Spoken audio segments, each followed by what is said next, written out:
Jonathan Denis, le nouveau président de l'ADMD. Bienvenue dans le talk du lundi, le talk qui parle fin de vie.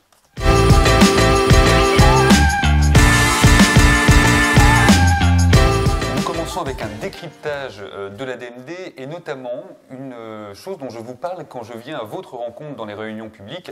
Il s'agit des OAST. Ces OAST qui sont des zones organisées d'accès aux soins transfrontaliers. C'est-à-dire que si vous habitez dans certains territoires de notre pays, vous pouvez bénéficier des soins auprès d'un médecin belge, voire auprès d'un médecin luxembourgeois et donc vous faire rembourser parfois par la sécurité sociale française des soins préparatoires à une euthanasie qui est évidemment légale sur ces territoires. Vous savez, l'ADMD ne cesse de dénoncer les inégalités qui peuvent exister dans notre pays. Eh bien, cette inégalité territoriale, elle est organisée par l'État et dans notre loi que nous souhaitons, qui soit une loi qui permette la légalisation de l'euthanasie et du suicide assisté, nous reviendrons automatiquement sur cette inégalité puisque tout le monde aura le même accès. Vous pouvez retrouver tous les renseignements sur ces OAST directement sur le site de l'ADMD.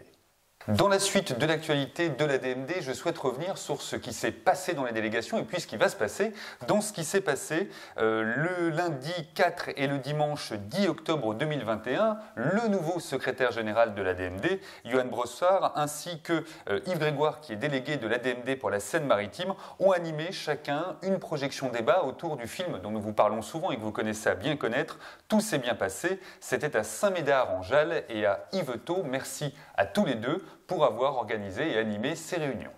Tout s'est bien passé, le film de François Ozon va continuer à être diffusé dans les cinémas et d'autres rencontres vont être organisées. Yves Grégoire, à nouveau, vous le retrouverez ce jeudi 14 octobre à 19h à Dieppe, en Seine-Maritime. Vendredi 15 octobre, à 20h50 à la Tranche-sur-Mer, ce sera une réunion organisée par notre nouveau président d'honneur, Jean-Luc Romero-Michel. Et puis, ce samedi, j'aurai l'honneur et le plaisir de vous retrouver en Corse avec notre nouveau secrétaire général de l'ADMD qui lui passait en Corse et je lui ai dit eh bien viens justement avec moi pour ces réunions. Donc ce sera avec notre délégué Robert Cohen à Ajaccio. Et puis je souligne aussi l'espace éthique régional Normandie qui organise une grande série de débats sur la question faut-il légaliser l'euthanasie et le suicide assisté. Donc merci à Yves Grégoire et à Marc Bugène, nos délégués pour la Seine-Maritime et pour la Manche, pour participer à ces différentes rencontres qui seront organisées sur un temps long entre le 18 octobre et le 17 janvier 2022.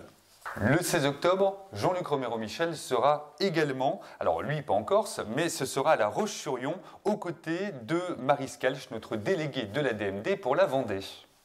Comme à chaque fois que des élus se prononcent en faveur d'une grande loi de liberté, nous allons les saluer et je tiens donc à saluer la prise de position d'Anne Hidalgo ce dimanche dans l'émission Dimanche en politique où elle a dit que ce serait un de ses engagements, non pas de campagne, mais si elle était élue présidente de la République, un de ses premiers engagements tenus. Merci à elle évidemment pour son constant soutien et merci également à Jean-Luc Mélenchon qui la semaine dernière a aussi rappelé son engagement en faveur d'une grande loi de liberté.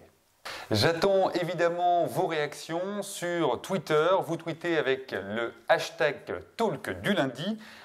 On se retrouve évidemment ensemble pour une loi de liberté. La semaine prochaine, ce sera Jean-Luc Romero-Michel que vous retrouverez pour le Talk du lundi. Je vous dis donc à dans 15 jours.